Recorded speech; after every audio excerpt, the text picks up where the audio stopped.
Why do seagulls fly over the ocean? Because if they flew over the bay, we'd call them bagels. Today, I'm going to recap a 2004 action thriller film called Man on Fire. A quick warning, there will be major spoilers ahead.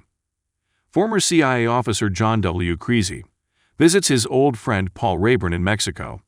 RAYBURN convinces him to take a bodyguard position with Samuel Ramos, a Mexico City automaker whose young daughter Lupita requires a bodyguard for her kidnapping insurance policy to take effect. Struggling with alcoholism, burnout, and guilt over his actions with the CIA, CREASY tries to commit suicide, but the bullet in his gun misfires. He bonds with Peta, coaching her to become a more confident swimmer. Waiting outside Peta's piano lesson, CREASY recognizes a car that followed them earlier, as two federal police officers block the street. Realizing that Peta is about to be abducted, CREASY kills 4 of the attackers, including the officers.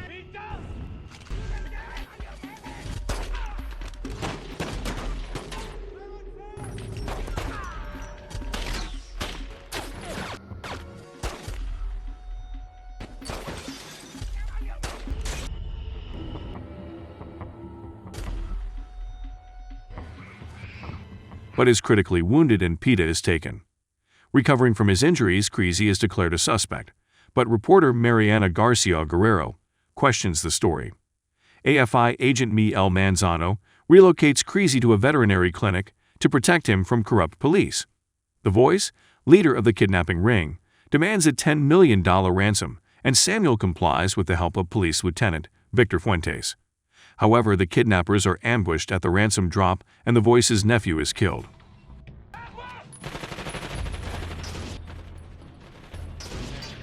Holding the Ramos is responsible, he informs them it is too late for Peta. Guerrero warns CREASY that the kidnappers belong to a powerful brotherhood of corrupt officials, police, and criminals. But CREASY promises Peta's mother, Lisa, that he will kill everyone responsible for Peta's death. With RAYBURN's help, CREASY obtains a small arsenal of weapons and equipment. He brutally interrogates and kills the getaway driver.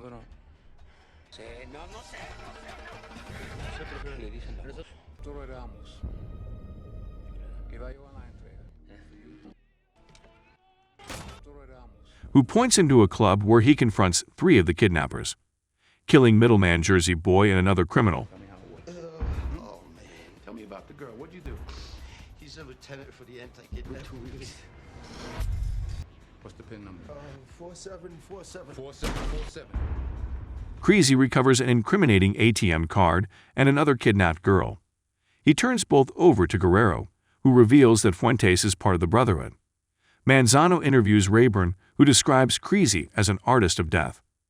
Guerrero convinces Manzano to help CREASY wage war against the kidnappers, waylaying Fuentes' motorcade with a rocket-propelled grenade.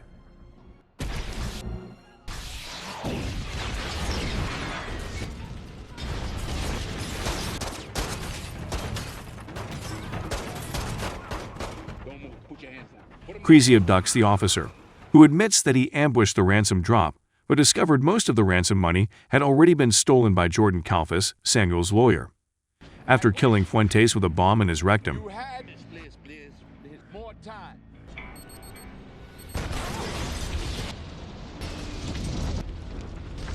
CREASY searches Kalfas' home and finds his decapitated body and a fax with bank account information leading to Samuel. CREASY confronts the Ramoses, and Samuel confesses that Kalfas suggested they arrange Peta's kidnapping to claim the insurance payout, though they were promised Peta would be unharmed. When Fuentes interfered with the drop, Samuel blamed Kalfas for Peta's death and killed him. Lisa, unaware of Samuel's involvement, angrily gives CREASY her blessing to kill her husband. He leaves Samuel a gun and the bullet he attempted suicide with, and a remorseful Samuel shoots himself.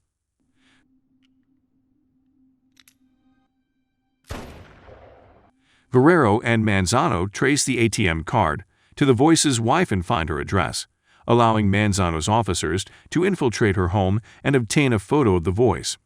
Despite the Brotherhood's threats, Guerrero publishes the photo and passes the address on to CREASY. Taking the Voice's wife and his brother Aurelio prisoner, CREASY is shot in the chest but learns the ringleader's real name is Daniel Sanchez. He calls Daniel and threatens his family, But Daniel reveals that Peta is alive, offering to trade her for his brother and for CREASY, which CREASY accepts. Instructing Lisa to join him at the exchange, CREASY reunites with Peta in the middle of an overpass, assuring her that he loves her, before sending her to her mother. He and Aurelio are taken by Daniel's men, but CREASY succumbs to his wounds. Manzano tracks Daniel down and shoots him during the course of arrest. If you enjoyed this video, don't be shy, hit the like button, and if you disliked it, hit the dislike button twice, just to be sure. You should watch the full movie. Thank you very much for watching.